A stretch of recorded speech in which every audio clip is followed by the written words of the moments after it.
Ini soal ijazah palsu aja. Tidak usah final lah, menggantung aja terus ini ijazah palsu. Sudah rusak dia. Kenapa? Karena semua orang yang pakai logika tidak akan percaya bahwa dia punya ijazah asli. Hanya orang-orang tertentu aja yang mau percaya itu. Semua orang yang pakai akal sehat pasti tidak percaya, Pak. Pasti ada sesuatu yang disembunyikan kan, kira-kira gitu. Pasti begitu. Saya kan tidak mau bicara soal kriminalnya itu ya. Saya bicara sebagai seorang guru tentang etika di sekolah saya. Saya kan mengajar etika. Dari dua hal saja itu mestinya dia sudah hancur kalau dia sadar. Gimana, Bro? Yang pertama, hilangnya semua dokumen riwayat hidup dia di KPU Solo, di KPU Jakarta, di KPU Nasional. Sementara tidak pernah ada laporan dari pihak-pihak KPU ini bahwa mereka kecurian atau mereka kebakaran. Nah, ada apa kok ini ijazah dan semua dokumen itu hilang? Dan kenapa Jokowi tidak memberi komentar? Seharusnya dia menyatakan menuntut KPU itu menghilangkan dia punya dokumen karena dokumen aslinya ada di situ atau fotokopi yang bisa dipercaya ada di situ. Kenapa dia diam saja? KPU-nya diam, Jokowinya diam. Raib begitu saja.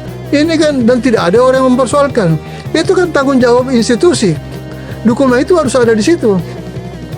Yang kedua, ini yang agak spesifik. Dia masih presiden, datang ke kampus UGM Yogyakarta, di muka publik berpidato, ditonton semua orang, mengakui Kasmijo sebagai pembimbing skripsinya. Dibantah oleh Kasmijo. Ya, 7 bulan kemudian setelah itu, 17 bulan apa 7 bulan, Jokowi meralat. Dia mengatakan Kasmijo bukan pembimbing skripsi, Pembimbing studi. tapi pembimbing akademis. Dicolak lagi oleh Kasmijo.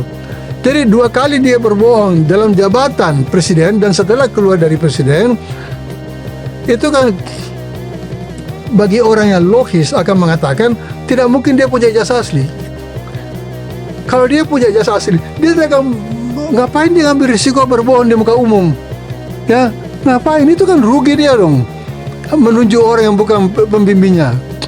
Ya, jadi menurut saya justru karena ada sesuatu yang disembunyikan, yaitu ijazah ini, maka dia terpaksa berbohong. Begitu, Pak. Jadi saya tidak perlu ada bukti otentik. Dengan 2 ini saja, saya sangat yakin dia tidak punya ijazah. Ya. Karena memang kalau saya pribadi, Prof, di ruang ini itu tidak terlalu tertarik untuk ngomong ijazahnya Jokowi asli atau palsu gitu, ada atau tidak. Karena toh Jokowi sudah selesai sebagai presiden. Ya. Kalaupun misalnya nanti ada pengadilan yang bisa membuktikan Jokowi ternyata ijazahnya asli, tidak ada semacam sanksi yang bisa kita berikan kepada seorang Jokowi. Ya. Saya malah lebih tertarik harusnya ketika konstruksi seperti yang disampaikan Prof tadi, bahwa ada kelemahan dalam sistem pemilu kita, misalnya ketika lembaga yang menyelenggarakan pemilu yang harusnya netral, harusnya profesional, ternyata berkas seorang kandidat yang kemudian Bisa hilang. kok bisa hilang, dan itu tidak ada koreksi terhadap itu kan. Dan tidak pernah berusaha melaporkan kepada yang berwajib. Iya. Bahwa kami telah kecolongan atau kami kebakaran atau apa kan, hilangnya kan hanya 2 toh, dicuri atau kebakaran, kecelakaan. Nah ini dicuri oleh siapa? Iya. Masa dicuri oleh orang KPU sendiri? Nah ini kan kemudian ketika itu diskusinya tidak ke arah sana, itu kan nggak ada konstruksi untuk perbaikan. Ya. Termasuk keberadaan, saya pikir juga hari ini yang mungkin sebenarnya ini tidak dimaksudkan atau tidak direncanakan dari awal, keberadaan UGM selaku institusi pendidikan tinggi yang reputable, ya bereputasi baik, ini kan juga ikut keseret-seret gitu kan gara-gara ini. Itu yang saya heran. Saya heran, ada apa UGM rektornya muncul ke publik mengatakan saya yakin ijazahnya ada. Iya. Untuk apa mengatakan itu? Apa manfaatnya bagi UGM mengatakan itu? Kecuali dia membawa bukti, ini bukti di arsip UGM ada Makanya, ijazahnya gitu loh. Karena ini mungkin juga Prof bisa ngasih semacam pencerahan ke kita gitu ya, bahwa yang namanya dokumen resmi lembaga, dokumen resmi negara, itu kan ada lembaga-lembaga yang menerbitkan. Kalau misalnya akte lahir misalnya, harusnya kan ada penduduk capil yang Ya, kemudian capil. kalau SIM misalnya Bisa kepolisian diganti. bisa diganti dan catatannya di mereka. Iya betul. Hari ini ketika ngomong ijazah, pertama kan harusnya UGM selakuin. Terus yang kedua ada lembaga negara, Kementerian Pendidikan Tinggi yang kemudian juga punya arsipnya, punya datanya, yang harusnya ini kan Punya data lah. punya data dan otoritas gitu kan untuk menyelesaikan ini. Kalau arsip ijazah atau salinan ijazah atau rekaman ijazah bisa ada di UGM. Ya. Nah, tapi UGM sendiri itu punya dua versi. Ada satu versi di UGM, profesor saya lupa namanya. Sumitro. Ya, bukan, ada profesor yang memberi pernyataan publik bahwa ijazah Jokowi itu hilang, gitu loh. Kok bisa begitu? Nah, kalau hilang, pernah nggak dilaporkan ke UGM hilangnya? Ya. Dan apa tindakan UGM? Mengganti atau bagaimana? Gitu. Jadi UGM ini sebenarnya kalau ini adalah satu permainan atau satu manipulasi, ini oknum di UGM terlibat. Iya. Tidak bisa dia cuci tangan. Dan itu kan kemudian merugikan UGM, nama besar UGM secara keseluruhan gitu kan, sebagai sebuah institusi yang UGM tercemar sangat tua. dan para alumni UGM Makanya prihatinnya apa? Mereka tuh malu. Katakanlah ya tidak ada masalah macam-macam ini kepalsuan. Seandainya pun Jokowi itu asli lulus dari UGM, itu alumni akan malu. Kok bisa ada alumnus UGM yang seperti itu? Ya toh? Yang seperti yang tadi itu, yang daftar kebohongannya itu ada 19 atau berapa itu. Ya malu dong. Ya yang penuh dengan korupsi sepanjang perjalanan, malu dong. Ya, seandainya pun benar ya. Malu berapa jelas waktu Dies Natalis saja nggak pernah dikasih kesempatan orang. Apalagi tidak ada ijazahnya, malunya kan double. Ya, Sudah diklaim ternyata. diklaim ya, kemudian manusianya kualitasnya kayak begitu. Itu kan langsung turun derajatnya UGM itu sebagai universitas yang sangat baik. Gitu. Saya tidak membayangkan ini nanti bisa selesai dengan dalam tanda petik baik-baik saja, karena ini sudah akan ke pengadilan.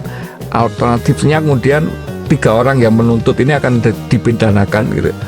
Selaku katakanlah orang yang berkecimpung lama di politik dan pemerintahan, melihat seorang mantan presiden mempidanakan orang yang kemudian mempermasalahkan sesuatu yang seharusnya tadi nggak esensial, pandangan Prof. Rashid seperti apa?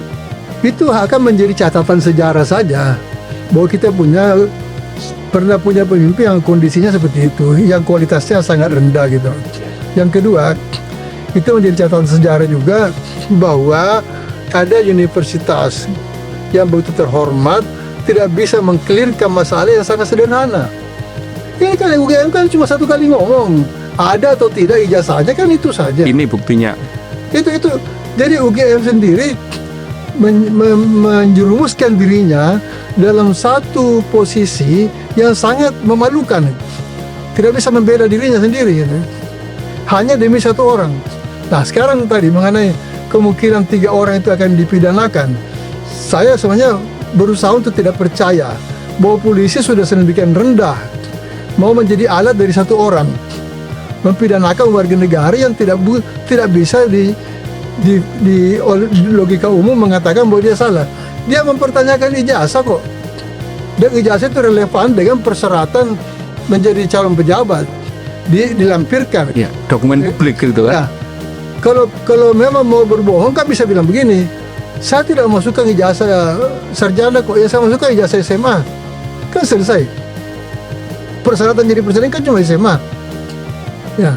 Tapi dia tidak pernah keluar kata-kata itu. Dia tetap mengklaim bahwa dia tamatan UGM, jurusan teknologi kayu. Pembimbingnya Kasmujo. Itu juga bermasalah gitu. Teknologi kayu tidak ada, Kasmujo menolak. Jadi apa lagi pegangannya? Jadi ibarat tempat bergantungnya Jokowi di UGM itu sudah putus semua, Pak. Putus karena 3 hal. Pertama, jurusannya keliru. Yang kedua, guru yang dianggap pembimbing akademik dan pembimbing skripsi tidak mengaku. Yang ketiga, ini dipersoalkan juga tempatnya KKN.